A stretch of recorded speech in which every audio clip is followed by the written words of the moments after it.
और ये गीता पढ़ने का ही शौक है कि बाबा विश्वनाथ के मंदिर में आपके आदमी ने कुछ नहीं किया, कोई आंदोलन नहीं किया, कहा कि मैं इसका जो असली रूप था वही रखूंगा। उस कचरे को वहां ऐसा कर दिया है कि कचरे के चाहने वाले भी वहां नहीं पहुंच सकते, और वो भव्य रूप दिया है। उसमें कुछ कमियां हो सकती है, उसमें कोई ऊंच नीच छोटी मोटी हो सकती है, लेकिन सारा काम यही करेगा ऐसा नहीं है। आने वाली पीढ़ियों के लिए रास्ता साफ कर दिया है कि मैंने इसका विस्तारित रूप दे दिया है, दुनिया काशी को जानेगी। जब समय आएगा तो इस कचरे को भी उठा के बाहर फेंक देना। इतना ही करा है उसने। लोग कहते हैं मंदिर बनाने से क्या बेरोजगारी दूर हो जाएगी। अमेरिका को तो 250 साल हो गए, अमेरिका तो बहुत एडवांस है, 33 से 34 करोड़ की उनकी आबादी है, तब भी वहां बेरोजगारी है, तब भी सबसे ज्यादा रेप वहां होते हैं, लूटपाट वहां होती है। आपने पहले भी देखा होगा। इसलिए हम तो 135 करोड़ के देश हैं।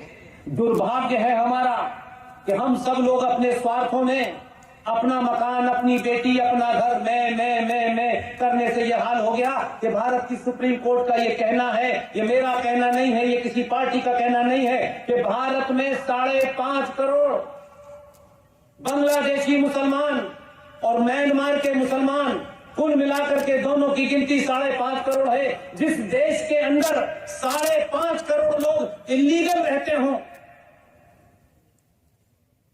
उस देश की क्या दशा होगी। उसके बावजूद भी कौन ज्ञान दे रहा है? Great Britain. ग्रेट ब्रिटेन की टोटल पॉपुलेशन 6 करोड़ 25 लाख है। देश नहीं समझ रहा है। हमारे यहां इतने तो घुसपैठिए हैं यार, हम उनको भी पाल रहे हैं। हमारे यहां नस्ल हिंसा नहीं हुई, हम तब भी जिंदा हैं। तुमने तो 235 साल में एक काला ब्लैक को राष्ट्रपति बनाया, हमने 70 सालों में के.आर. नारायण जैसे दलित को राष्ट्रपति बनाया, और वर्तमान प्रधानमंत्री ने इस वक्त भी देश की सबसे सर्वोच्च कुर्सी के ऊपर एक दलित राष्ट्रपति बैठा है। हमसे मुकाबला मत करो।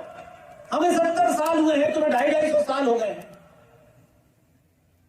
हम ही वो लोग हैं, हम उस संस्कृति के लोग हैं कि भारत के सबसे बड़े राज्य की पहला दलित मुख्यमंत्री को आप ही की पार्टी के लोगों के समर्थन से बनाया गया, और आप ही पे आरोप लगता है कि आप दलित विरोधी हैं। आप अपनी चाटुकारिता के चक्कर में, पार्टी की टिकट लेने के चक्कर में आप सच नहीं बोलते। अगर आप पार्टी के कार्यकर्ता भी हैं तो पार्टी के महान लोगों ने जो काम किए हैं उसको बोलिए, लेकिन आपकी जबान अपने नफे नुकसान और टिकट के ध्यान से बोलती है। ये सबसे बड़ी बीमारी है।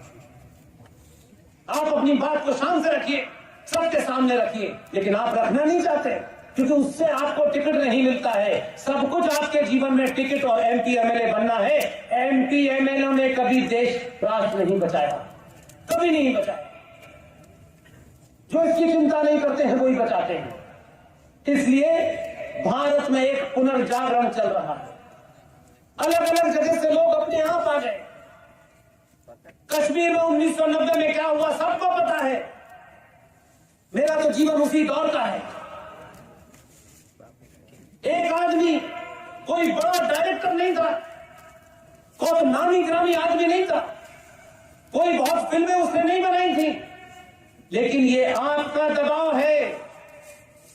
ये 95 करोड़ सनातनियों के अंदर से उठने वाली आवाज है, जो जाने अनजाने उन लोगों के कानों में पहुंच रही है जो अपना रोल प्ले कर रहे हैं। और उस आदमी ने बहुत कम पैसों में, मैं जानता हूं कि इन संकटों में विवेक अग्निहोत्री ने ये फिल्म बनाई, तो बड़े बड़े लोग उनके पास नहीं आए कि हम फ्री में काम कर देंगे, लेकिन कुछ लोग पैदा हो गए और उन्होंने कहा विवेक अग्निहोत्री तुम जो फिल्म बना रहे हो हम एक पैसा नहीं लेंगे तुमसे, क्योंकि तुम्हारे पास देने के लिए नहीं है, लेकिन तुम्हारा एजेंडा पड़ा है इन सनातनियों के साथ भगवान आचार्य ऋषि कश्यप के वंशजों भगवान हिंदू सनातनी संस्कृति का जो सबसे बड़ा केंद्र था, जहां पंचतंत्र लिखा गया, वहां की धरती के ऊपर इस्लामिक जिहादियों ने उस सभ्यता को नष्ट करने के लिए मारतंड के मंदिर को तोड़ दिया गया। आपकी फिल्मों में मारतंड के मंदिर के सामने एक आंधी फिल्म का गीत गाया जाता है।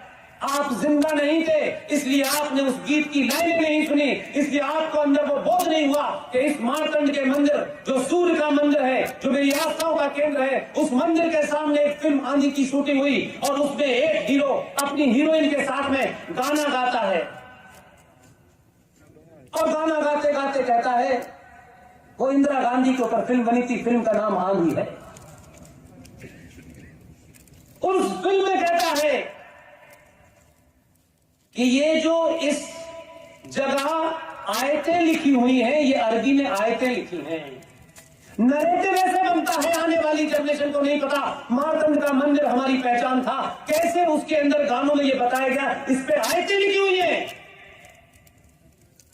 उस मारतंड के मंदिर को आज बहुत सारे लोग शैतान की गुफा कहते हैं। एक हैदर नाम की फिल्म बनी, उस मंदिर के सामने शूटिंग हुई।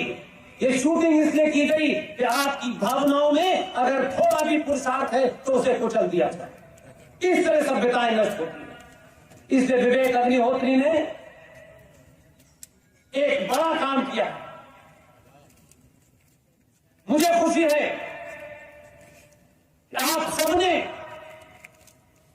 पहली बार, इसके गाने अच्छे हैं कि नहीं, इसमें हीरोइन ने कौन सा सलवार पहनी है ये नहीं देखा, आप अपनी उस खोई हुई सभ्यता को ढूंढने गए। आपने इतनी फिल्म देखी है कि पजामे वालों का डर लग रहा है कि कहीं ऐसा ना हो कि आप गोदरा फाइल बन जाए। चौराहे चौराहे नंगा और एक्सपोज करना है उन लोगों को जिन्होंने भारत भूमि पे सनातन को नष्ट करने की कसम खाई थी। आपको सिर्फ ऐसे लोगों का हौसला बढ़ाना है, उनकी तारीफ करनी है, और आपने एक नया नैरेटिव सेट कर दिया है कि अब आप हकले और लंगड़े और लूले की फिल्म देखने मत जाइए। आपके हाथ में वो ताकत है कि अगर 96 करोड़ सनातनी हिंदू हर एक दिन तय कर ले कि हमारे बीच में जो योद्धा लड़ाई लड़ रहे हैं, अगर इनकी लड़ाई को कोई आर्थिक कमजोरी आ रही है तो एंटरटेनमेंट के लिए आप फिल्म दिखाइए। इतना करोड़ों का मुनाफा करिए कि इस बॉलीवुड के अंदर जो जिहादी मानसिकता के लोग बैठे हैं उन्हें लगे कि अगर हमने 96 करोड़ लोगों की आस्थाओं को कुचल के फिल्म बनाई तो फिल्म भी पिट जाएगी और हम दिवालिया हो जाएंगे। इसलिए बाहुबली जब आपने देखी तो लोग डर गए। बाहुबली आपकी पहचान है। आपको किसी को गाली नहीं देनी है, सिर्फ फिल्मी तो देखनी थी एक बार आपको। आप तो 400 रुपए में 400 रुपए में हकले की फिल्म देखने जाते हैं। वो ना अपनी बात कभी ठीक से कह पाया, पता नहीं दीदी से भी कैसे बात करता है।